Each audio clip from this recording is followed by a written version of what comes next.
Buenas noches, bienvenidos a una nueva edición del Café del Correo, el programa de análisis y debate de la actualidad en la provincia de Cádiz.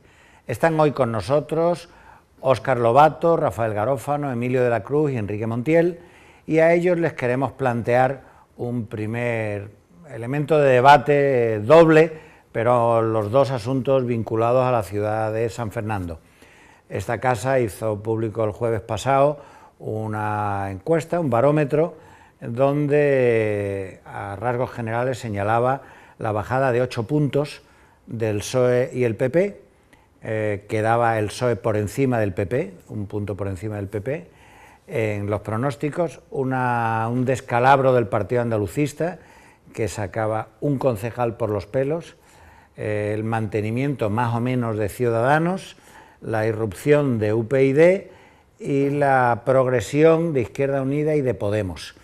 Un ayuntamiento muy fragmentado donde, según la encuesta de esta casa, pudiera tener 7, 8 concejales el PP, 8 el PSOE, 1 el PA, 1, 2 Ciudadanos, UPyD, 4, 5 Podemos.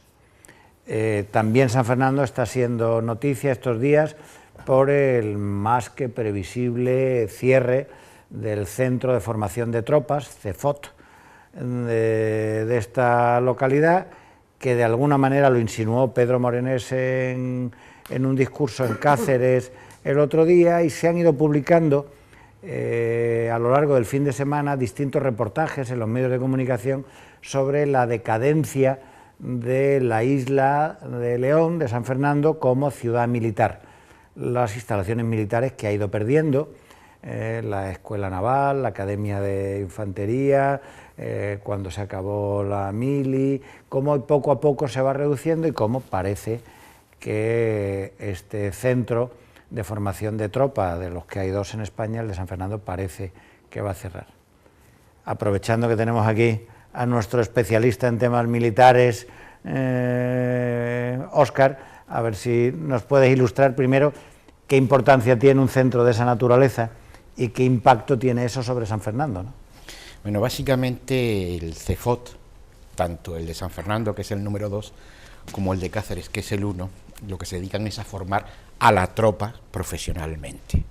Es decir, hoy los soldados son personas que van a estar en fila durante un periodo largo de su vida y necesariamente tienen que aprender una serie de funciones que 20, 30 años atrás era ridículo. Simplemente para que la gente se dé cuenta, manejar un antiguo CETME podías tardar, si la persona que digamos instruías no era torpe, aproximadamente de 2 semanas a 3, hacerlo, ensayar con tiros a ráfaga, 1 a 1, etcétera.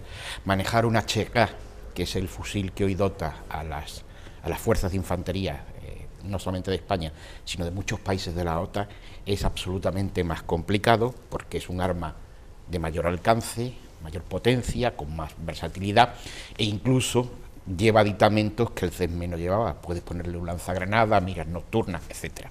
O sea, que básicamente lo que se hace en los CEFOT es formar a la tropa para todo, desde la marcha en orden cerrado a cuestiones tácticas de movimiento de infantería. ¿Cuál es el problema que se plantea en San Fernando? Yo creo que vamos a asistir a algo que ya vimos en el 2003, cuando lo que se trasladó fue la Escuela de Aplicación de Infantería de Marina. Es decir, en Cartagena había una escuela de formación de Infantería de Marina que daba esa formación básica, más creo recordar que era un año previo al curso de cabo en Infantería de Marina, y en San Fernando lo que se hacía era formar a gente en el segundo año y además en la capacitación de la conducción de los vehículos que tiene Infantería de Marina. Infantería de Marina tiene Hammers, Infantería de Marina tiene blindados Piraña, y eran unos vehículos que tienen una dificultad de aprender técnicamente. Luego, además, entonces todavía en San Fernando existían las unidades de operaciones especiales, que después han sido removidas a Alicante, con lo cual los cabos e incluso las personas que estaban allí en Infantería de Marina, en el escalafón de sus oficiales, tenían que tener una cualificación profesional muy alta. Y fue tan ridículo aquello, fue una cacicada, una trillada, como dicen que se dio la paradoja de que cuando esa escuela se mueve a Cartagena, los vehículos había que llevárselos a Cartagena por carretera, hacer el curso de adiestramiento y volvérselo a traer, porque los vehículos donde están radicados es aquí. O sea, lo que tiene Infantería de Marina en Cartagena es la escuela y una unidad de protección. El grueso de la Infantería de Marina en España está en esta zona. ¿Qué pasa con el tema del CEFOT de Cáceres, que allí todo el mundo le llama Campamento Santana, porque está en el Alcor de Santa Ana, como aquí le llamamos Campo Soto al CEFOT 2? Bueno, pues lo que ocurre es que aquello tiene más superficie, aquello tiene aproximadamente unas 266 hectáreas frente a las 149 que tiene San Fernando. Y cuando se intenta justificar todo desde el punto de vista de la optimización de recursos del ahorro, parece más conveniente tenerlo en el sitio más grande, a todo el mundo reunido, que traerse a más gente a un sitio más pequeño en cuanto a espacio. Pero eso sería una coartada, porque lo cierto es que paralelamente Defensa está concentrando a todas las unidades en las zonas donde tiene mayor necesidad y mayor capacidad para proyectarlas estratégicamente hacia la zona donde se supone que están el adversario. El adversario para la OTAN está en África, está en Oriente Medio y está en la franja pues de la antigua URSS. Es decir, en los últimos tiempos las unidades, digamos, más capacitadas se están instalando en toda la zona de Andalucía y de Levante. De hecho, hay un ejemplo clarísimo. El cuartel general de la Fuerza Terrestre del Ejército de Guerra, donde se mandan todas las unidades de la Fuerza Terrestre de Intervención, está en Sevilla, no está en Madrid, y luego está bajo mando de un teniente general, ¿no? Entonces, desde ese punto de vista, no parece lógico que la cosa esté en Campo Santana, en el campamento Santana, y no esté en Campo Soto, desde despliegue estratégico. ¿Pero qué sucede? Pues que esta tesitura se plantea en un momento donde el presidente autonómico de Extremadura, el señor Monago, con tu pasta me lo pago, pues está atravesando un pequeño problema político, que es de sobra conocido y ha sido muy comentado. Y en esa feliz coincidencia, unidad además a la del mismo color político, pues Cáceres resulta ganadora. En definitiva, como bien se ha dicho, eso en San Fernando puede mover a unas 800 personas en cuanto al CEFOT. Quiero recordar que en San Fernando también hay un regimiento de artillería de campaña y al mismo tiempo hace ya años se trajo de Zaragoza otra unidad artillera que también está emplazada en Campo Soto, que aquello en su momento provocó protestas en Zaragoza, pero bueno, en definitiva, en cuestiones de criterio siempre tiene la razón el que está en el ministerio, que escribía Pablo Perellada, que por cierto era coronel de ingeniero y uno de los mejores autores teatrales que ha dado España. Intento ilustrar un poco, porque ya Óscar ha hecho un análisis con relación a lo de la Infantería Marina.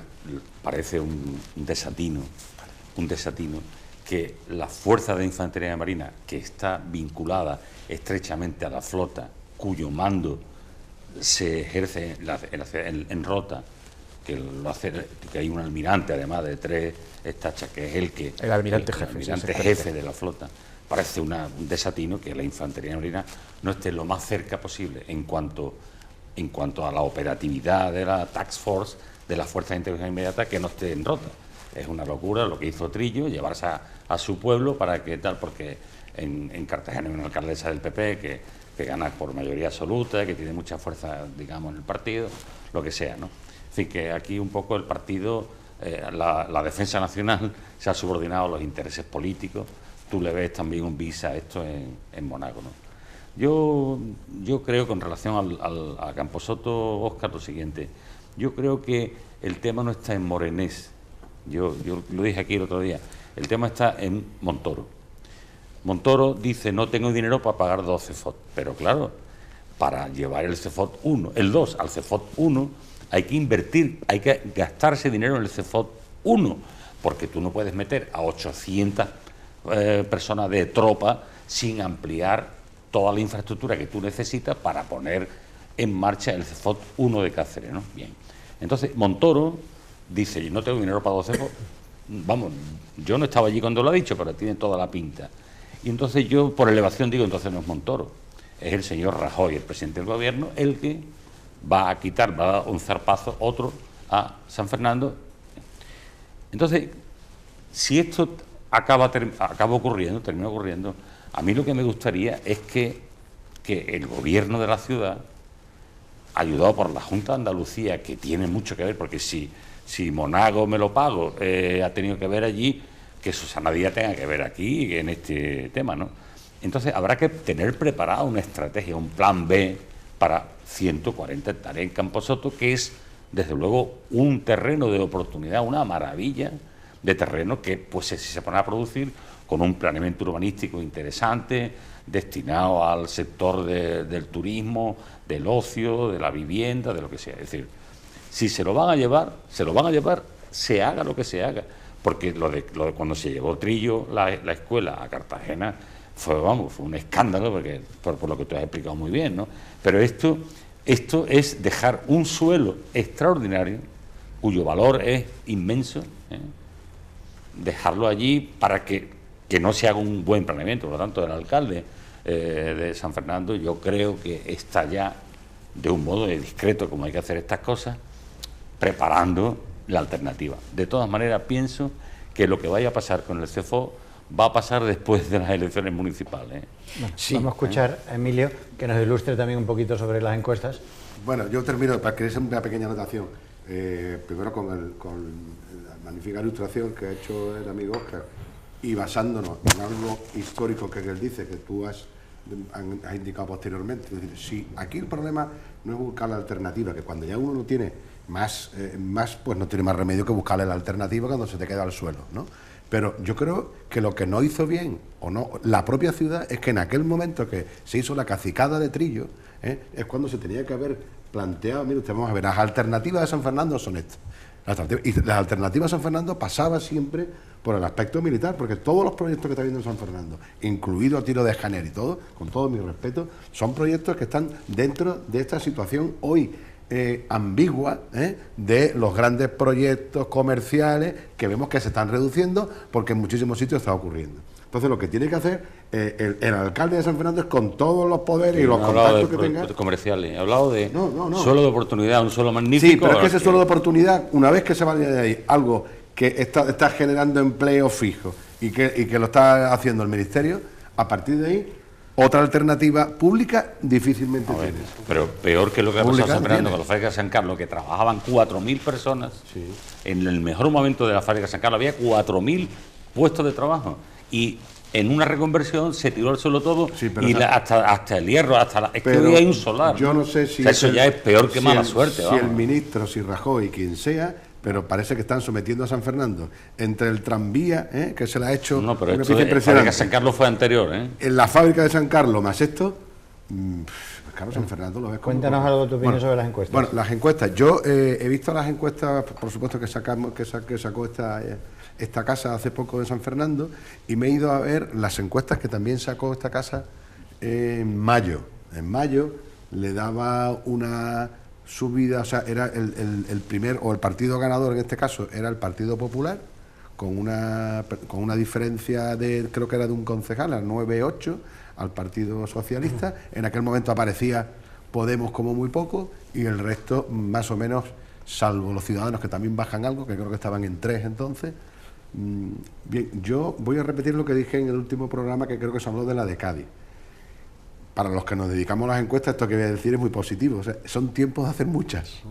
¿Por qué? Porque hay tal situación anómala que está ocurriendo día a día en todos los aspectos, que es muy difícil tener una foto fija, como se decía antes. Esto es una foto fija, cuando los parámetros estaban más o menos fijos. Estaba el PP, estaba el PSOE, Izquierda Unida y tal. Pero una situación como la que está creando este nuevo látigo, que se llama Podemos, que para mí es un látigo a los políticos, ¿hasta dónde va a llegar? ¿Hasta cuándo va a llegar? ¿Será la situación? Yo creo, fíjate, el otro día lo comentaba en una tertulia de unos amigos,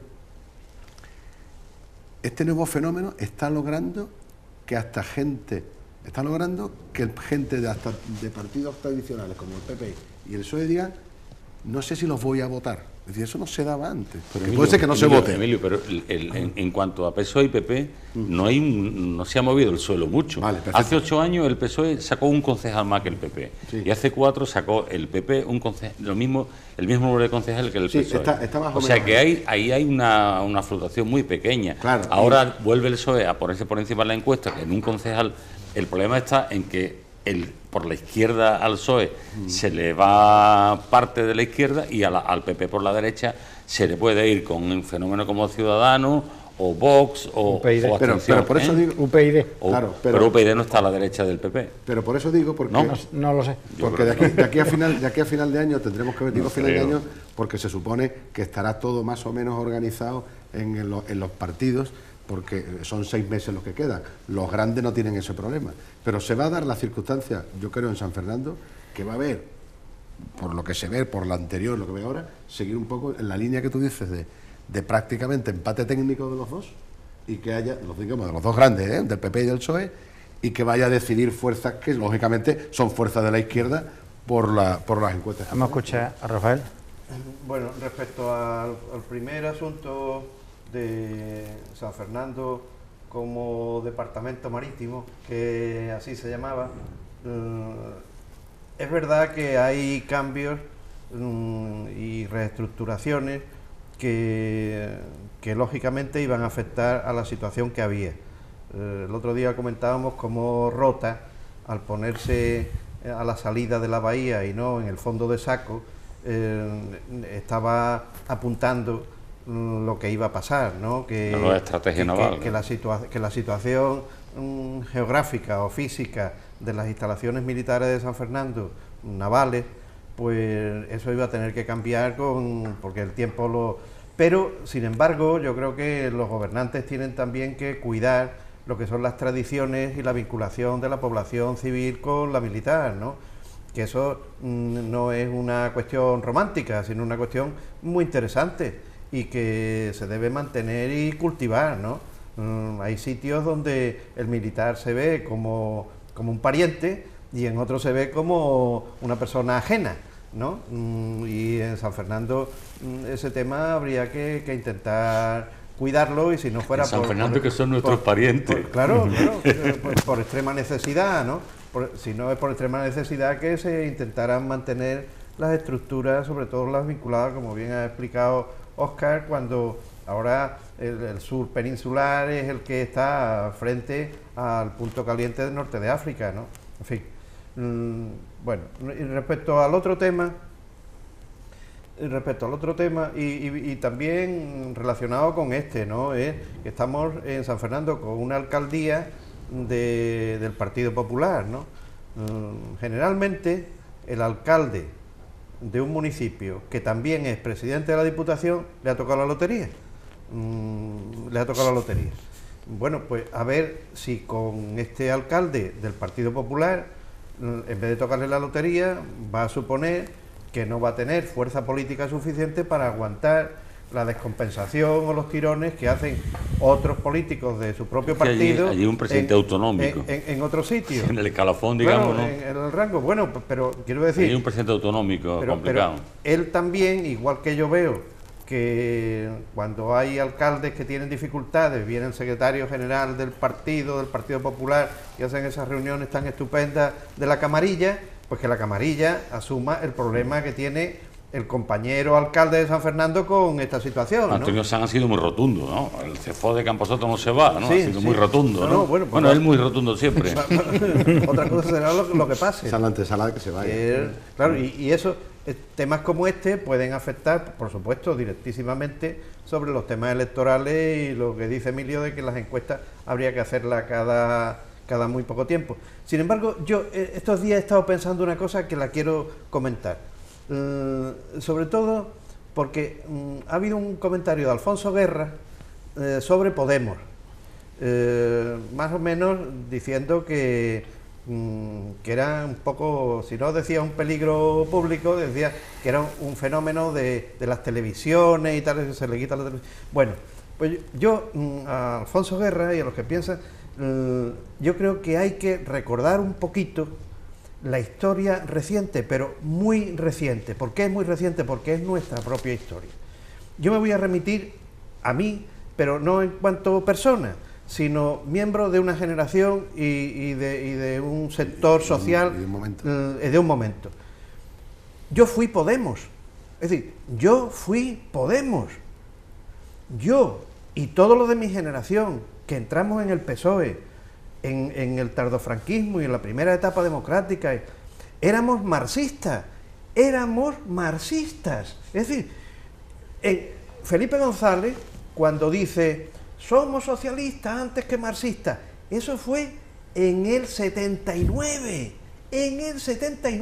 y le dijo al PSOE, ah sí, pues si no eres marxista te vas, y dijo, bueno, me voy, y se fue, y después hubo un congreso para que volviera. Es decir, pero nos estamos olvidando de esto, es decir, que era un colectivo que venía desde muchos ámbitos del antifranquismo, y con una ilusión de cambio social muy grande, y después ninguna experiencia de gestión, cero experiencia, y con un tinglado mental de carácter marxista. Pero Rafael, reconóceme que el origen, o sea, los prolegómenos de tu marxismo, bueno, están justificados por una época realmente muy dura, pero lo de estos señores están justificados por una época muy dura también. No, pero diferente, Diferente, pero también una época muy dura, ¿no? Enrique, pero no sé, cuando se habla de la falta de experiencia, el idealismo... ahí estoy de acuerdo. Claro, el idealismo, que no tiene en cuenta la realidad, y que venga uno como que era profesor de FP y aficionado al teatro, un Alfonso que era marxista hasta el tuétano, que venga a decir, pero bueno, ¿qué pasó? Que entre esos ideales de justicia social y tal, enfrentados con la realidad, hubo ahí una dialéctica de adaptación, no solo a la realidad de gestión, sino a los entornos políticos y tal. Por ejemplo, que la socialdemocracia desde Alemania se horrorizaba cuando veía el PSOE marxista, y encima era la que ponía los marcos para que el partido fuera. No solo la alemana, vamos a escuchar a Óscar. Además, la socialdemocracia europea era la que quería la OTAN, y aquí se quería salir, estando dentro de la socialdemocracia, se quería salir fuera de la OTAN. Bueno, te termino, Fernando. Que simplemente yo a miles de jóvenes que participamos en la elaboración social de la sociedad democrática y de su constitución, que tengan un poquito de memoria a la hora de hablar de Podemos, simplemente, ¿no? Yo creo que serán mucho más objetivos, que no desde la vejez de las neuronas, criticando desde la experiencia de estos chicos y tal. No. De ahí puede venir, cuando analizamos la sociedad española y sus circunstancias y vemos cómo va, auguramos un futuro muy negro a los jóvenes, a las situaciones sociales, a las clases medias. Bueno, pues es que a lo mejor por ahí es por donde puede venir una apertura de futuro, Óscar, ¿no? Sí, no, simplemente hacer un comentario. En el caso de que el Centro de Formación de Tropas se vaya a unificar en Cáceres, me gustaría decirle, creo que lo debe tener claro la gente de la isla, que eso no va a suponer la inmediata reversión de hecho de esos terrenos al Ayuntamiento de San Fernando. Pero ahí va a estar la lucha, Óscar. Ahí va a estar la lucha de la ciudad. Me explico. La ciudad está esperando ese momento para tirarse a la calle. Cuidado, Ojo, quiero decir, solo sabe lo hizo. Ahí se queda parte de un regimiento de artillería. Claro. Ahí se queda la instalación que tiene el SIBE dentro de ese recinto militar. Y, por otra parte, en el momento de mayor fuerza del aguirrismo en la Comunidad Autónoma de Madrid, el Ministerio de Defensa, ya con el nuevo gobierno, pues hizo una venta de toda una serie de enormes terrenos que tenía prácticamente sin uso en campamento, que es prácticamente un barrio de Madrid. El resultado es que hubo que pagarlos, porque Defensa no va a soltar, ni permutar, ni hacer nada como se hizo en ocasiones anteriores. Ahora todo tiene un precio elevadísimo, y eso es algo que la gente de San Fernando tiene que saber. Bueno, pues damos por concluido este primer bloque del Café del Correo y volvemos en unos momentos con nuevos temas.